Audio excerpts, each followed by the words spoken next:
If you've been wanting to grow in the area of creating atomic notes, or if you've been struggling with connecting your ideas together, or if you've been wanting to produce your own ideas and you're not sure how to go about that, this video is for you.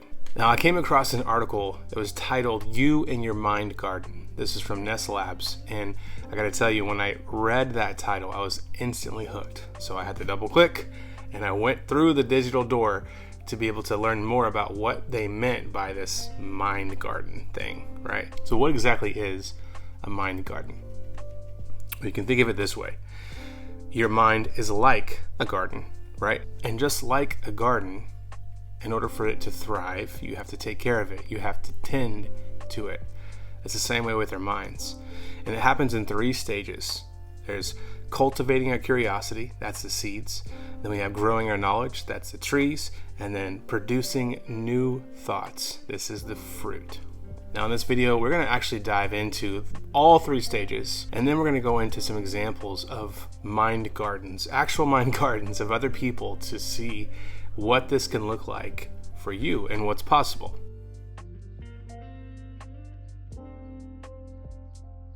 So when we talk about cultivating our curiosity, the main thing that we want to focus on is seeding our minds with quality content. Something I've been thinking about recently is my notes will only be as good as the source that they come from. I can't expect to output incredible insight if I'm not inputting incredible insight, if that makes sense. One of the ways that I've found to cultivate your curiosity is to time travel.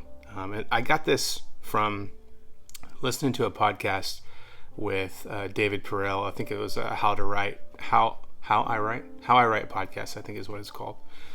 And he's explaining how, back in the day, you had access to books that were available in your geographical area. So in order to find new ideas, you had to travel to a completely different country to expose yourself to something new and fresh.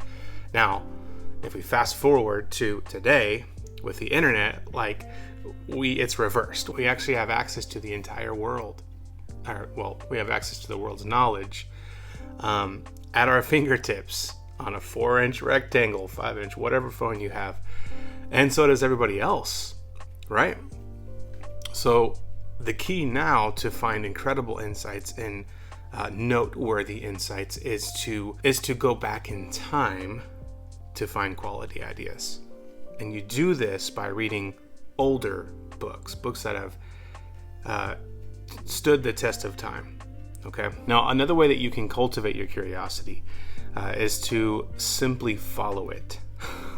I know that sounds simple, right?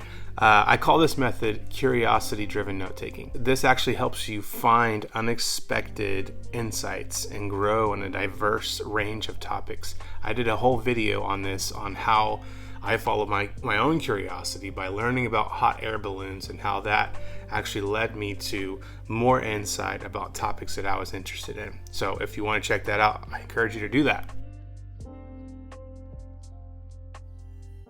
All right, let's talk about growing your knowledge. What does that look like?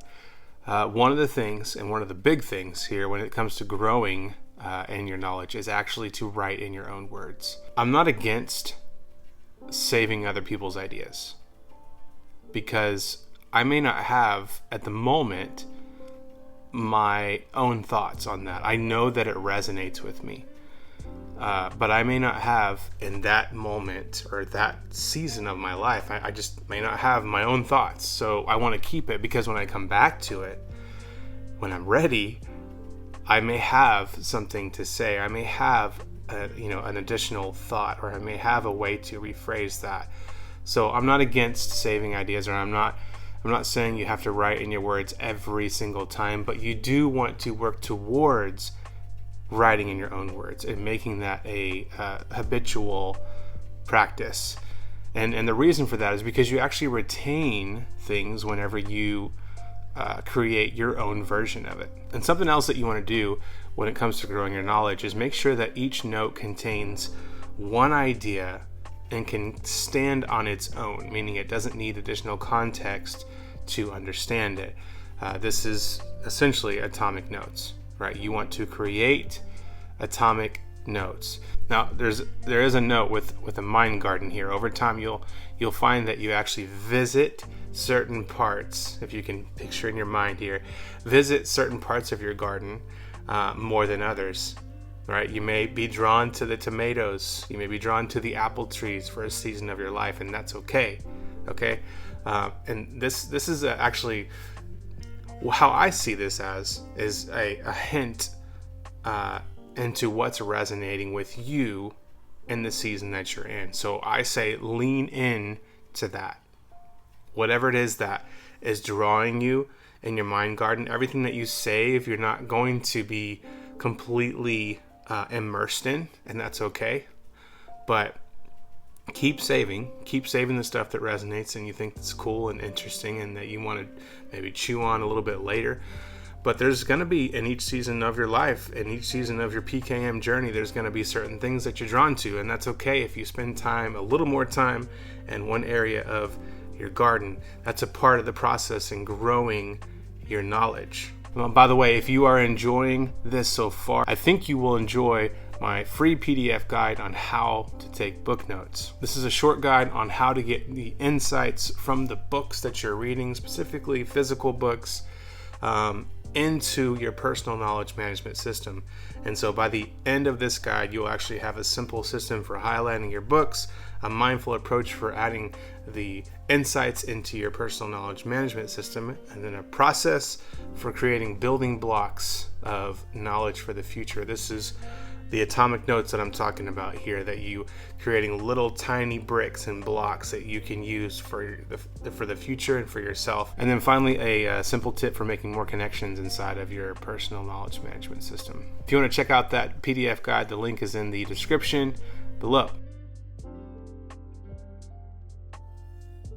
Okay, so now we're in the last stage here, which is producing your thoughts. This is the fruit. I want to take a moment to pause and say that a mind garden is not a junk drawer, and it's not a place to throw your notes and forget about them. It's a place to discover new ideas by connecting existing ones. It's only going to be as powerful as you actually use your personal knowledge management system. You can't save all this stuff and then never touch it. That doesn't do anything. The power comes whenever you consistently review the information that you have captured, the interesting ideas that you have found and want to look into further.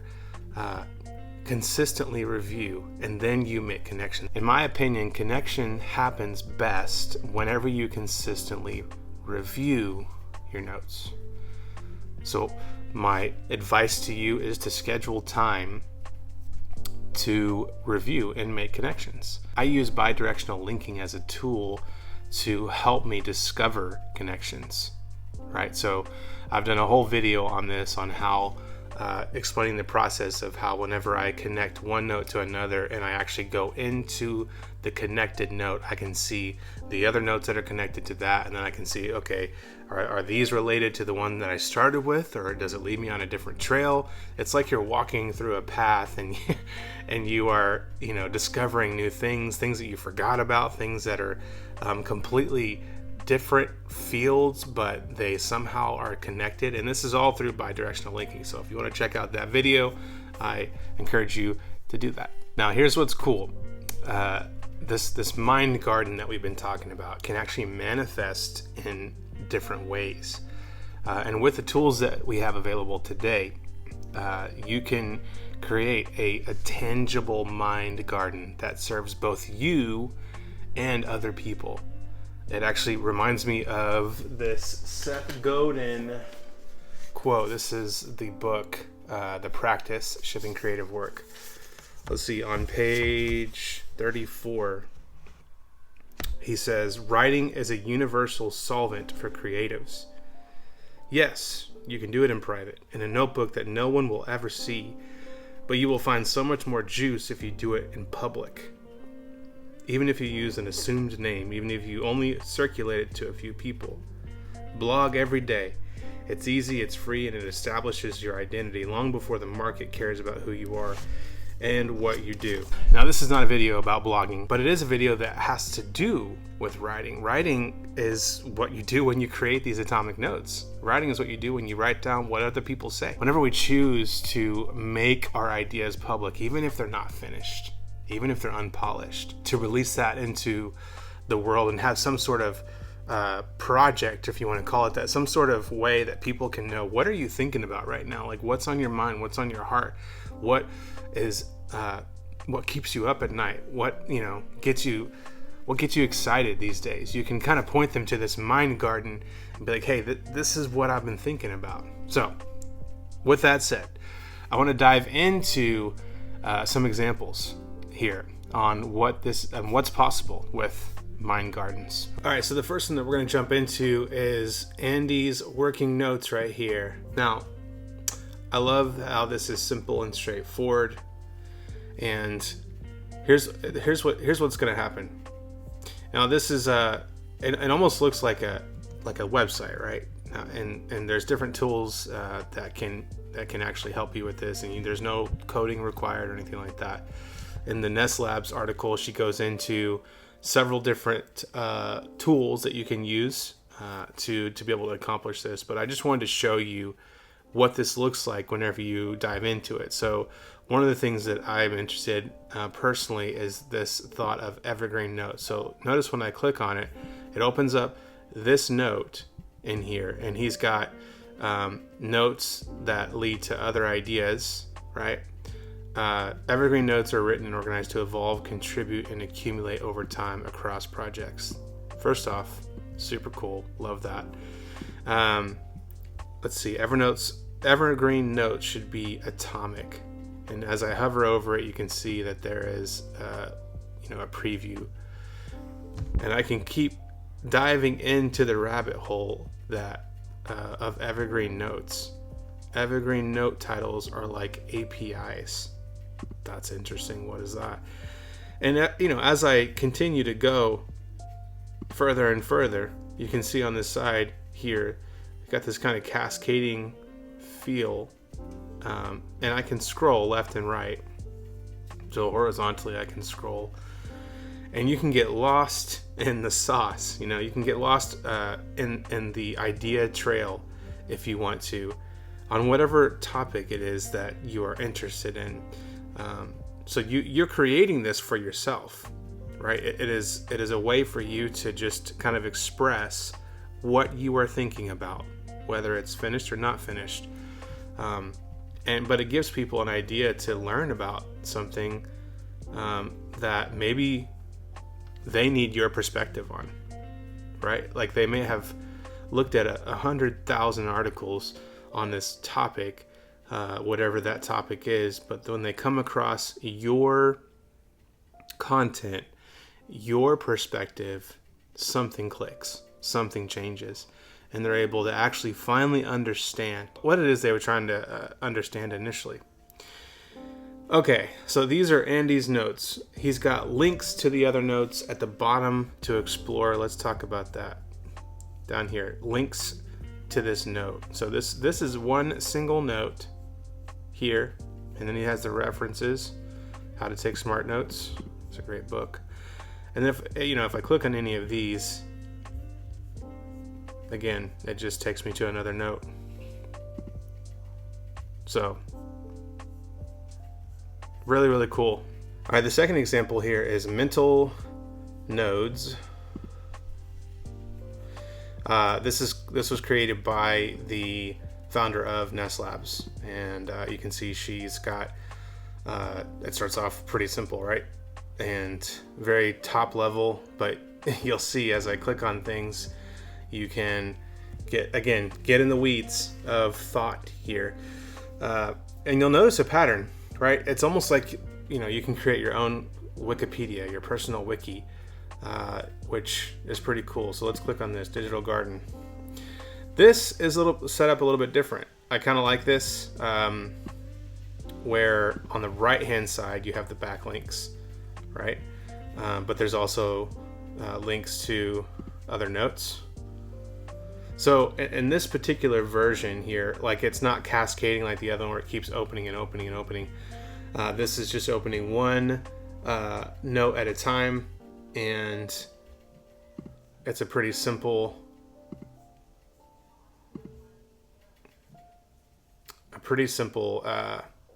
setup. Really cool. I love it. And then we have the last one, Tom Critchlow, if I'm saying that right. Tom Critchlow. This is actually, looks like it's a website, but he has on the left-hand side a wiki page here. And I love this whole idea of a wiki folder. My personal digital garden, a wild garden, loosely tended. There's drafts, ideas, partials, fragments, and ideas. So I love that he kind of comes out and is saying that these are not finished ideas. They're not polished. This is just, like he says, a wild garden. I love it. And it kind of takes the pressure off of you to have a polished idea. Like you're just connecting your own thoughts and ideas and writing what you think about it and writing your thoughts and then putting it out for people to experience as well. Now with this one, it's set up a little bit differently. He's actually got kind of topics here that you can start with instead of just a one page that has some hyperlinks and stuff like that. Then he has a list of all the notes. Interesting. I didn't see this before. So you can just kind of go in, and these are all marked down files, it looks like. So if I go into, I don't know, parenting, it gives me the breadcrumbs to get back to the wiki, like the wiki home. A little note up here, and then there's these notes. And some of them are notes, some of them are links to other parts of his website, some of them are links to other websites as well. But again, I mean, he tells you right here in the wiki, like this is a wild garden. Just a place where I'm, writing what I think about. And it's partial ideas and fragments and drafts. I love it. Well, I hope you found this interesting. This was just a brief overview of Mind Gardens. And I want you to stay tuned for next week because I'm actually going to walk through how I have created a mini mind garden, right? Using the app Craft Docs. If you have any thoughts, if you have any ideas, if you've already seen this and maybe you have your own mind garden already, please share it in the comments below. I want to take a look at it. It'd be awesome to see what you are thinking about. And we'll see y'all next time.